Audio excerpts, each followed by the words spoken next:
Bonjour à tous, nous sommes le 2 septembre 2034, le mercato d'été vient de se terminer.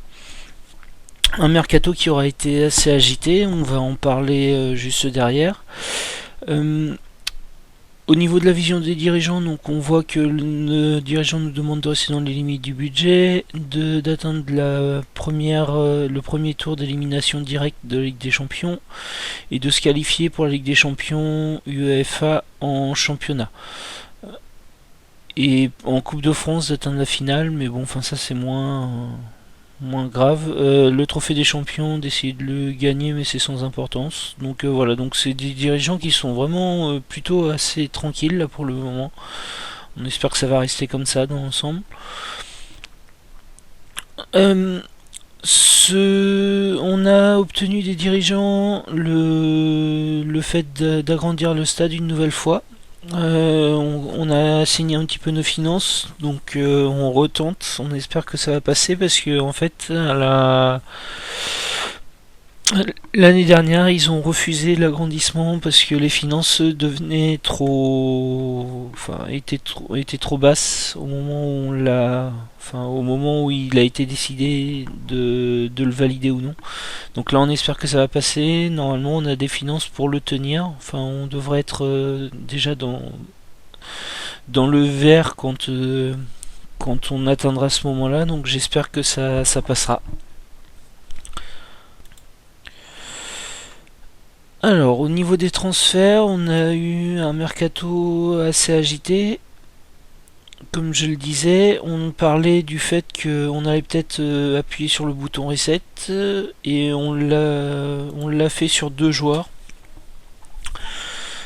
qui sont Luciano Geertz et Frank Burton. On en parlera juste. On va en parler maintenant, même ça va être fait comme ça.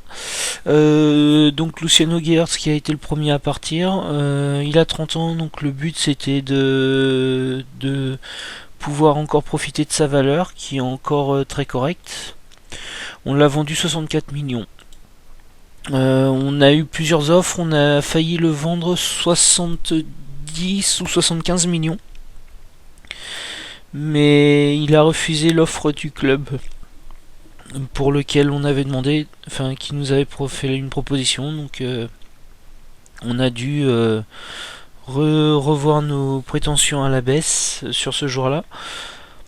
C'est dommage parce que en plus c'était un gros club qui était dessus, mais bon, le Real Madrid c'est encore plus fort, hein, forcément, donc voilà. Donc pas de regret, de toute façon il fallait le vendre là, sinon on allait l'avoir pendant des années et on n'allait pas récupérer d'argent dessus.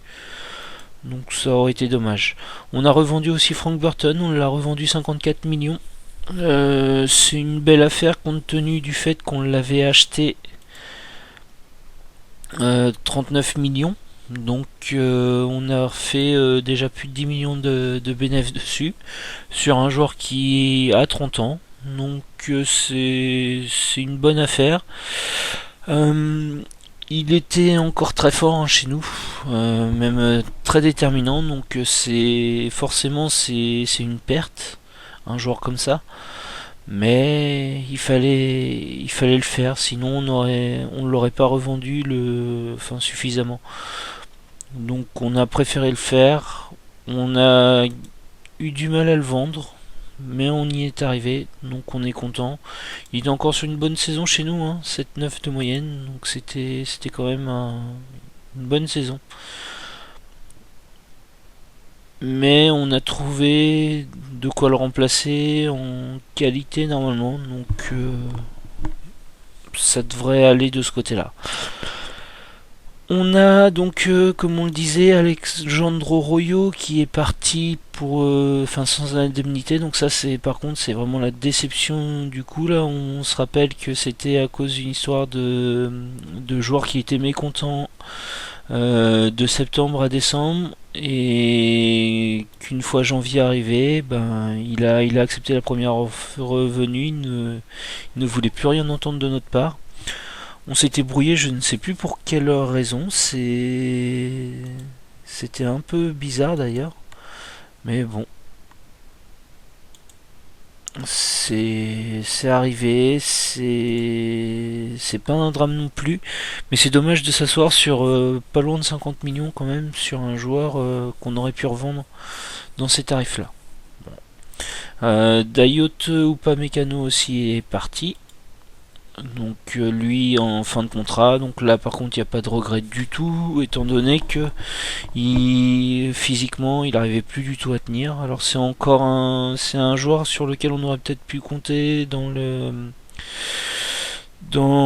l'encadrement des jeunes, mais bon, enfin un salaire de 1,6 million, on pouvait pas rivaliser là très clairement. Il est parti en Chine. Bon, c'est là il y a vraiment pas de regret là, pas du tout.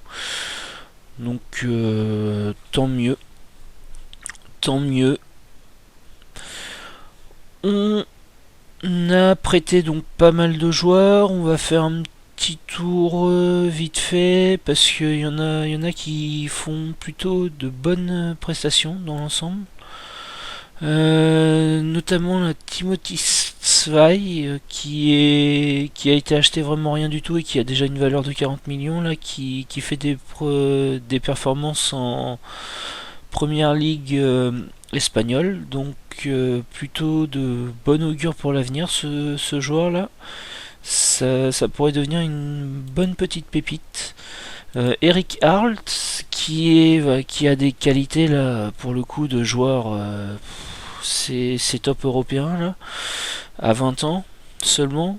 Le truc c'est que c'est un attaquant en retrait, il serait titulaire chez nous, hein, très clairement, mais c'est un attaquant en retrait et on ne joue pas avec un attaquant en retrait. Donc à voir, est-ce qu'on prendra quand même et on le fera passer sur un attaquant de pressing chez nous, mais bon, il n'a pas d'agressivité, il n'a pas de concentration, très peu de courage, un volume de jeu très faible. Ça me semble très compromis pour qu'il ait ce type de poste-là. Un attaquant intérieur attaque, ça pourrait passer, même si ce sera pas énorme, je pense. Du fait de sa vitesse qui est assez faible. Pour le reste, il a toutes les qualités pour. Donc, à voir, mais je pense qu'on sera plus sur une grosse vente. On essaiera de le vendre très cher ce jour-là, parce que là il est déjà en Bundesliga, et pour l'instant il tient la route en Bundesliga. Là. Bon, il n'y a que 2 matchs de jouer, hein, bien sûr, donc, mais c'est déjà ça. Damien Gasnier qui fait des belles performances aussi là. Il a des notes mentales qui sont vraiment faibles pour venir chez nous. Mais s'il peut prendre de la valeur là et qu'on peut le vendre une bonne somme, ce serait pas mal. Je pense que dans l'absolu, les joueurs qu'on a chez nous, ces joueurs-là, là, on va les prêter jusqu'à ce qu'on ait vraiment une grosse offre qui se présente pour nous. On n'a pas vraiment d'intérêt de les faire jouer chez nous et de les revendre avant qu'ils aient atteint au moins les 23-24 ans, je pense. Donc c'est très probable qu'on les conserve un bon bout de temps. Autrement, ça, enfin, c'est correct dans les prêts qu'on a fait, mais il n'y a rien à noter de spécial. Ah si, Lionel Mendes, qu'on avait conservé qu'on avait acheté pour terminer la saison chez nous au mercato d'hiver, on l'a revendu. Non, on l'a pas revendu, pardon, on l'a prêté. C'est un joueur, on verra comment il évolue. Est-ce qu'on le refera revenir chez nous? Je ne sais pas. En tout cas, on l'a prêté en Espagne pour espérer qu'au bout de 2 ans, il ait la nationalité européenne déjà. Son souci, en fait, c'est vraiment la vitesse et l'accélération là, qui est vraiment très faible pour notre niveau. Après, dans le type de poste sur lequel on l'utiliserait, c'est pas les qualités premières qui lui sont demandées, quoi, très clairement. L'accélération et la vitesse n'interviennent pas. Mais c'est pas mon, enfin j'aime bien avoir des joueurs avec un peu de vitesse et d'accélération tout de même.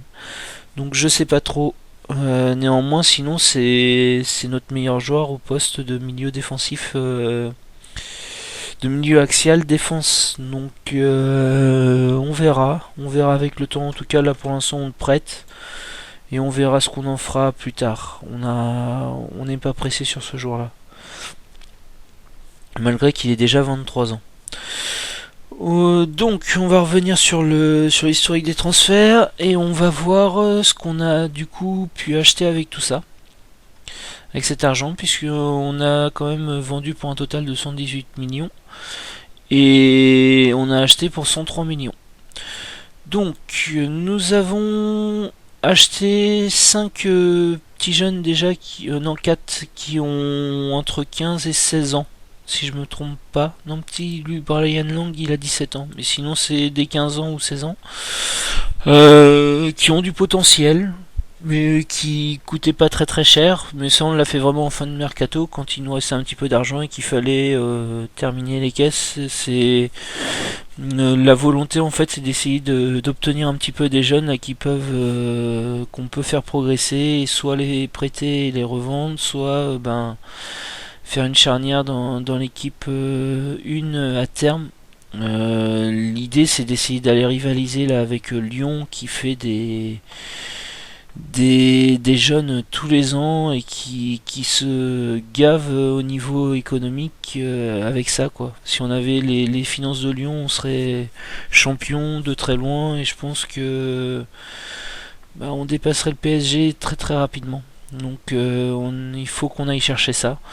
On a fait que 2 achats autrement. À la base on devait en faire 3 voire 4, mais on a eu un énorme achat. Donc on avait acheté en premier Dzikinia. Dzikinia qui sera un milieu, un mezzala soutien. Il a les qualités pour. Il manque un petit peu de dribble, de la finition et du tir de loin, mais autrement c'est un joueur qui peut devenir vraiment très bon dans ce poste-là. Donc on est très content de cet achat. Déjà il a le niveau Ligue 1 sans problème, et je pense qu'il aura le niveau pour être européen assez rapidement. Donc très très bel achat. Je pense qu'il va falloir qu'on l'encadre pour essayer d'obtenir une meilleure personnalité et de lui donner un petit peu de détermination. Mais autrement, ouais, top joueur là européen. On est vraiment très très content de cet achat. Pas très cher en plus, 16 millions, et il vaut déjà 25 millions, et je pense il en vaudra beaucoup plus. Il a très peu de défauts. Le vestiaire, et il doit, bah ouais, voilà, sa finition et son tir de loin, ça il faut le travailler, donc on le travaille tout de suite. C'est le gros défaut de son jeu, autrement il a pas de défaut ce jour-là, donc très content parce qu'un Mezzala c'est très compliqué à trouver, dans ma partie en tout cas. Donc là c'est un joueur, c'est une très belle trouvaille. Et donc on avait cherché dans l'idée en fait, comme on avait perdu Rouillot, qu'on avait revendu Burton, on avait revendu Geertz, mais je pense qu'on avait les moyens de le remplacer sans faire d'achat, donc on cherchait pas forcément à faire un achat, mais c'était dans l'idée aussi d'aller chercher peut-être une petite pépite brésilienne ou argentine s'il fallait. Le truc c'est que le gardien, on avait trouvé un gardien qui était intéressant, mais du niveau à peu près de Ranieri quoi, chez nous. Donc on aurait fait tourner les deux gardiens, ça aurait pu être intéressant. Et on avait trouvé un défenseur central d'un niveau plus faible que Burton, mais plus fort que Jurjev. Mais très léger quoi. Par contre assez jeune, 23 ans. Et un autre de 22, donc on pouvait passer par ça. Mais il se trouve qu'on a... On a... comment dire, on a observé Mathieu Leroy, qui est un joueur qu'on observe chaque année, et il se trouve que sa valeur en fait sur le marché, bah, on pouvait l'avoir pour 82 millions. On était tout juste dans les cordes de l'achat. Mais c'est un joueur top européen là pour le coup, et on a sauté sur l'occasion. Il est dans les âges de notre génération, la Marcelin, tout ça, donc ça va devenir un joueur vraiment énorme défensivement. C'est un joueur bûcheron là comme on voulait avec Burton. Et bah lui, il a pas vraiment de défaut quoi. En plus, il prend pas de carton jaune et il a des qualités vraiment physiques. Alors là, c'est démentiel au niveau physique. C'est vraiment un mutant. Euh, il a une petite faiblesse au jeu de tête, mais bon, enfin, même au niveau européen, je pense que ça fera l'affaire. Une faiblesse au sang-froid, donc ça, on va essayer de, de, de l'améliorer là-dedans. Mais qualité de marquage, de placement et de tacle à 17 et 18, c'est absolument énorme. Là, c'est top européen, quoi. Un des meilleurs défenseurs du monde. Donc très heureux de cet achat malgré tout. On a mis la somme, mais je pense on en verra les bénéfices sur les années futures. Très clairement. C'est un joueur qui peut nous faire passer un cap là pour le coup. Donc il fallait. On n'a pas trop hésité en fait. Je pense pas qu'on se soit trompé. J'espère pas, mais je pense pas. Voilà, c'est un joueur de l'équipe de France aussi, donc c'est bien, on le verra jouer en Coupe du Monde, au même titre que André. André qu'on avait essayé de revendre un petit peu parce qu'il était mécontent, il voulait aller à Manchester United. On a eu une offre de Manchester United qui était vraiment faible, donc on l'a refusé pas mal de fois, et ils en ont offert une autre à un moment donné qui était intéressante. Je sais plus si on l'avait accepté ou quoi. Je crois que oui. Je crois que oui, mais ils l'avaient refusé. Ou alors non, c'est eux en fait. Non, c'est pas ça. C'est que l'offre était faible. Et puis ben à un moment donné, ils se sont lassés. Et ils ont lâché le joueur. Donc du coup, bah, il y a eu un moment où il était plus inintéressé de rester chez nous. Donc voilà, on a profité pour lui proposer un petit contrat pour les années futures. Donc voilà, il va coûter 693K dans les années futures. Mais voilà, on est très content. C'est l'identité du club ce joueur-là. Hein. C'est le joueur du centre de formation. Il a pas de défaut. Il est en équipe de France. Il a été élu dans le meilleur 11 de la Coupe du Monde. dernièrement. Donc très très belle distinction pour un joueur comme ça. Il va encore progresser un petit peu, pas énormément hein, maintenant. De toute façon, là, on n'espère plus qu'il progresse énormément, mais il va encore progresser un petit peu.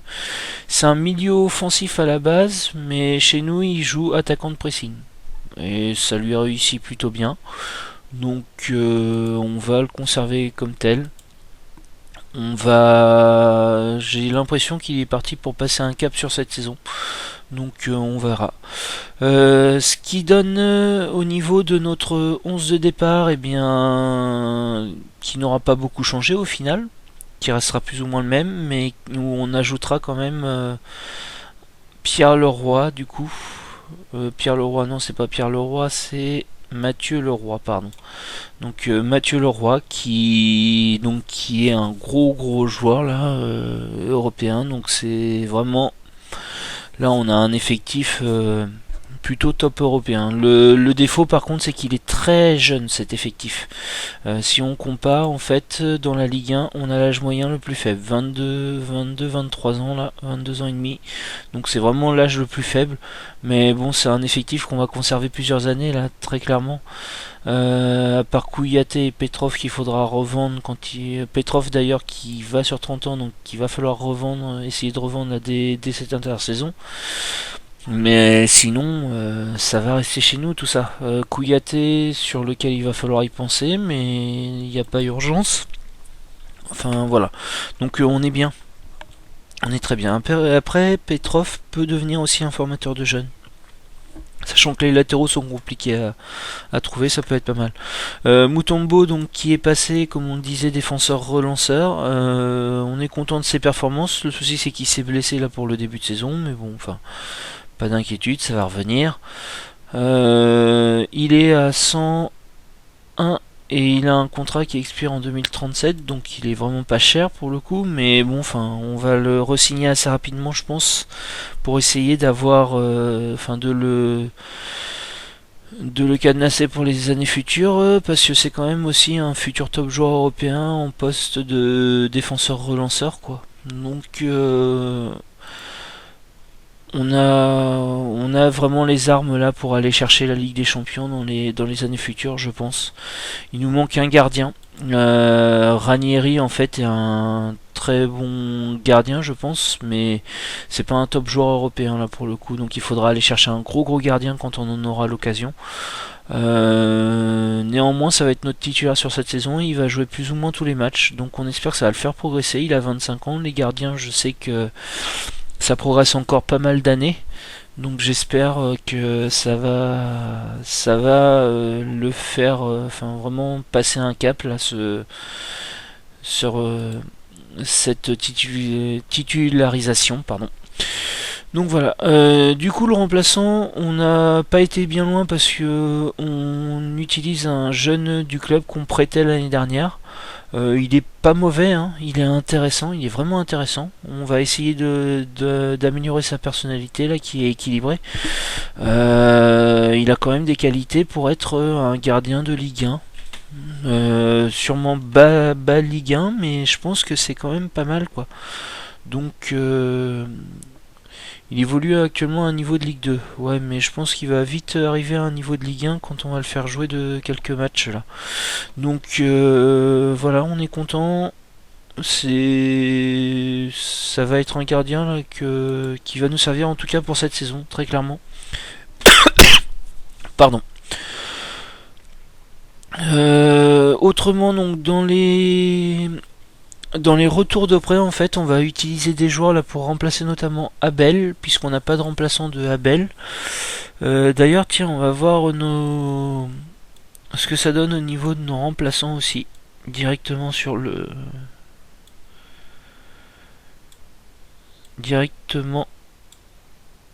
sur notre tactique. Donc voilà, donc là il y a Yann Dubois, Hugo Carr, Lydio qui sera notre attaquant de pressing remplaçant de André, Elias Massard qui remplace Acevedo. Donc là on a donc des arrivées. Ici on a une arrivée. Et là, on reste comme ça. Donc Petrosian, je le laisse parce qu'on vient d'en parler. Donc Caranante progresse bien, hein. Il progresse vraiment très bien. Nos préparateurs nous disent souvent qu'il est dans une bonne progression. Faudrait le faire s'améliorer sur les centres, je pense, parce que ça va être une de ses caractéristiques dans les années futures pour essayer d'atteindre le niveau de Petrov. Il peut devenir meilleur que Petrov. Il n'y a même pas photo. Il est peut-être déjà meilleur défensivement. Par contre, offensivement, il est plus faible. Donc il va falloir essayer d'aller l'amener vers ça. On travaille pour l'instant sur l'accélération et la vitesse là, pour essayer de l'amener à ce niveau-là. Dubois c'est du solide en remplaçant, Jurjev c'est du solide en remplaçant, Amrani c'est du solide en remplaçant, très jeune encore, il intéresse pas mal de clubs là.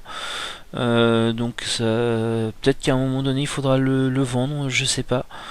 C'est pas vraiment c'est un faux latéral ce joueur-là, donc il est très bon, mais c'est pas non plus exceptionnel pour un latéral. Donc à voir dans les années futures. Hugo Carr est sur le poste de résista, donc un régista c'est un aspirateur à note élevée, très clairement. Donc l'année dernière il nous a fait une très belle saison. Il progresse correctement sans plus, mais bon, enfin, ce sera un remplaçant intéressant pour le club. De toute façon, là, on essaye d'avoir des remplaçants qui nous viennent un petit peu de notre centre de formation, là, parce que sur les années précédentes, ça nous a joué des tours. On faisait pas assez jouer nos petits jeunes. Donc on a une génération qui a été un petit peu faible, je pense. Et je pense que ça en est lié. Et on a aussi, on a du mal, enfin, en fait, à trouver des bons remplaçants. Et en fait, au niveau du club, il y en a qui peuvent faire l'affaire, même s'ils sont moins bons que certains qui nous lorgnent de l'œil. Ils peuvent faire l'affaire, donc il n'y a pas de raison de pas les faire jouer. Au niveau donc du poste de milieu axial défensif, on a deux joueurs. On a deux joueurs qui vont jouer plus ou moins un même nombre de matchs. Donc on a le retour déjà de Andrea Rotella. Andrea Rotella où on est vraiment déçu de ses prestations en prêt. 6,50 en Ligue espagnole et 6,81 en Ligue 1. 6,81 c'était pas trop mal, mais 6,50 là c'était vraiment très faible. Et en prime en plus il a perdu sur sa détermination. Il est devenu assez déterminé alors qu'il avait une personnalité perfectionniste. Donc là on y perd totalement. Le but ça va être d'essayer de le ramener à sa personnalité perfectionniste, sachant que Abel est un citoyen modèle, donc c'est de bon augure pour essayer de le remonter. C'est vraiment un joueur, là pour le coup, je pense qu'on va essayer de le conserver jusqu'à même dans ses années, enfin ses fins de carrière quoi, ce joueur-là. Bon, rien que pour ça. Et on a aussi Stanislas Rambo qui a 18 ans et qui est assez énorme pour le coup. Lui, on a eu énormément d'offres, on a eu jusqu'à 28 millions d'offres. Là, au mercato, on a refusé. Est-ce qu'on a eu raison ou tort? Je sais pas. Je pense pas parce qu'il a déjà les qualités là pour être un joueur de Ligue 1, très clairement. Et chez nous, il jouera milieu axial défensif. Du coup, on le fera jouer très régulièrement. Il va progresser, donc je pense que c'est mieux qu'il reste chez nous. J'espère qu'on se trompe pas. Il manque un peu de technique là, donc ça va falloir le travailler. Mais donc on le travaille en passe, je crois, si je me trompe pas. Mais voilà, c'est un joueur là qui peut devenir un top joueur. Donc on va essayer de le peaufiner plutôt que de prendre le risque de le prêter et qu'il fasse une mauvaise saison. Je pense qu'on va le conserver. Donc Zikinia, comme je disais, qui est notre remplaçant Mezzala, Stanislas Rambo, Massar qui fait une saison pour l'instant vraiment faible, mais il a fait qu'un match. On était déçus de sa saison de l'année dernière, on n'a pas eu des offres énormes, il a même baissé de valeur d'ailleurs, ça c'est un peu embêtant. Malgré tout, il a des caractéristiques pour être top joueur européen, donc je comprends pas pourquoi il n'arrive pas, et en plus, il a vraiment les qualités pour être un attaquant intérieur soutien. Donc il n'y a pas de raison qu'il n'y arrive pas là. Je comprends pas ce qui va pas chez lui. C'est compliqué. Donc l'année prochaine, s'il a pas mieux, je pense qu'on essaiera de le revendre. Par contre, il va falloir le faire jouer un peu plus cette année, quoi, du coup. De toute façon, ce qui arrivera. Et essayer de régler ce problème de performance parce que c'est vraiment faible et il n'y a pas de raison parce que c'est un poste qui devrait performer.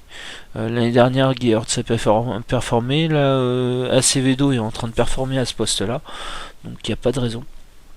On a fait revenir Ismail Kaba qui sera le remplaçant de Marcelin. Qui a des qualités mentales un poil faibles, mais il y a rien d'inquiétant. Qui a des qualités physiques très bons, voire hors normes pour le poste, et qui a des qualités techniques très très bonnes aussi. Donc c'est de bon augure ça pour la suite ce joueur-là. On peut aussi le faire travailler en attaquant de pressing, c'est pas impossible à voir parce que pour l'instant ses performances sont pas énormes. 6,80 ça reste correct, hein. Faut le temps qu'il s'adapte aussi, peut-être que ça va jouer aussi ça. Mais bon c'est pas mal.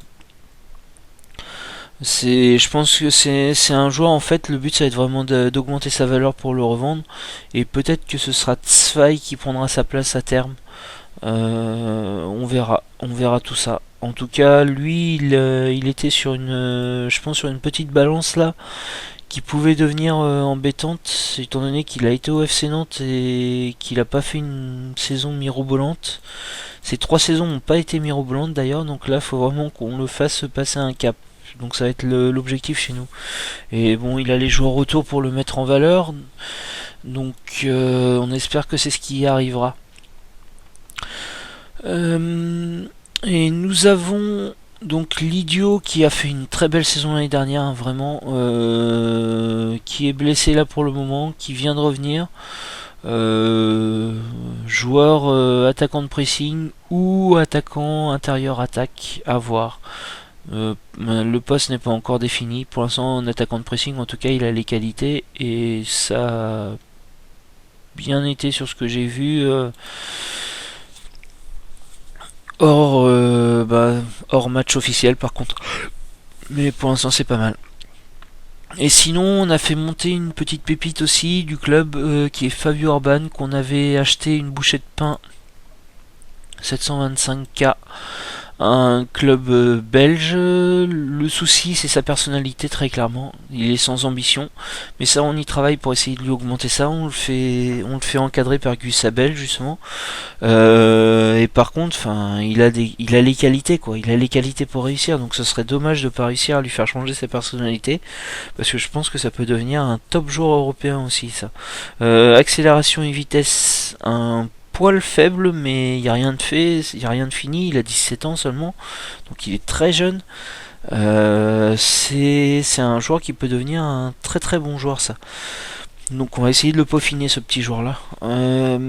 Pour l'instant en tout cas sur les qualités visuelles de ce qu'on voit sur ces matchs, c'est très très intéressant quoi. Il est très percutant comme joueur. Donc on espère qu'il va vraiment percer. Au niveau de la tactique, bon, elle n'a pas changé dans l'esprit. Par contre, on a changé des choses en fait sur pas mal de postes. En fait, on a fait plus de passes directes au poste de Regista. Parce que il était qu'en normal et je pense que il donnait peut-être pas assez sur ces 3 postes là. Donc on l'a changé là-dessus. Je crois que ce poste-là, non, ce poste-là était en normal. S'il y a des postes qui étaient là en attaque sur des passes courtes, on les a mis en passe normale. On a changé aussi, je crois, sur le poste ici, les passes, parce que c'est 2 joueurs qui ont plutôt une bonne vision de jeu. Ah non, pas sur lui, mais je pense qu'on pourra le faire. On va voir, on verra ça. En off, on le verra. On a ici sur ce poste-là, par contre, je crois qu'on l'a fait. Ah non. Peut-être qu'on le fera, on verra ça.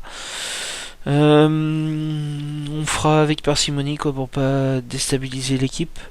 Mais il se peut que là sur ces deux postes là on amène des passes un peu plus normales pour essayer de donner un petit peu plus vers l'avant, légèrement. Et puis pour pas hésiter à donner, transférer de l'autre côté. Je pense que ça peut être intéressant. Ici, on a tenté le défenseur central strict avec Mathieu Leroy, mais ça me plaît pas du tout parce que, enfin, ce que je voyais en fait en match, c'est que première intention, il envoie vers l'avant, et moi j'ai envie qu'il donne à Carr, quoi. Donc, enfin, qu'il donne à Ibanez là ici.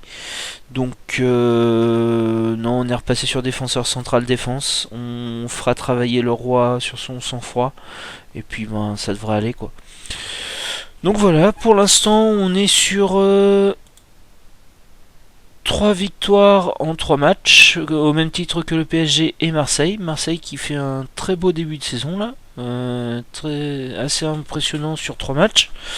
Donc attention à ce que ça ne devienne pas un petit prétendant aussi au titre, ça ce serait pas de bon augure pour nous. Mais bon, enfin on verra. Le Paris Saint-Germain qui va encore être redoutable cette année, très clairement, donc on aura pas beaucoup de faux pas autorisés, enfin voire pas du tout, donc il va falloir essayer de gagner tous les matchs là. Et je pense que ça va être compliqué de finir premier cette année encore. C'est encore des joueurs d'expérience un cran, enfin de notre niveau, mais ils ont l'expérience en plus et ça, je pense que ça fait une sacrée différence au final. En Ligue des Champions, on affronte le FC Porto, le FC Copenhagen et l'AEK Athènes. Donc c'est un groupe qui est a priori à notre portée là, donc on devrait pouvoir en sortir assez, enfin j'espère assez facilement. Donc voilà, ça se présente plutôt bien là pour remplir nos objectifs. On a gagné le trophée des champions sur des pénaltys. C'est assez rare pour être souligné. Donc voilà, on est bien parti pour cette saison. On espère que ça va bien continuer. Et puis ben, comme je vous l'ai dit, je ne promets pas que je vais finir cette saison-là, mais bon, pour l'instant je l'avance un petit peu et on verra s'il y aura le bilan à la fin de l'année. Eh bien, je vous dis bon match à tous et à bientôt.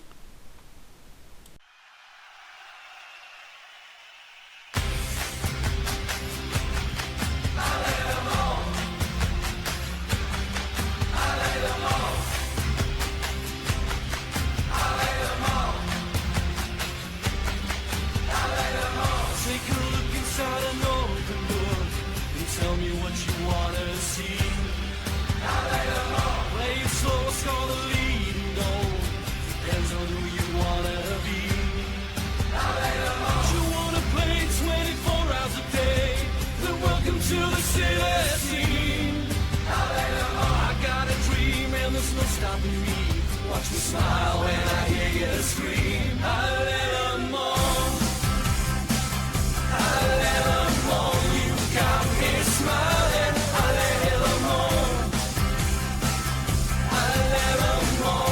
Skies are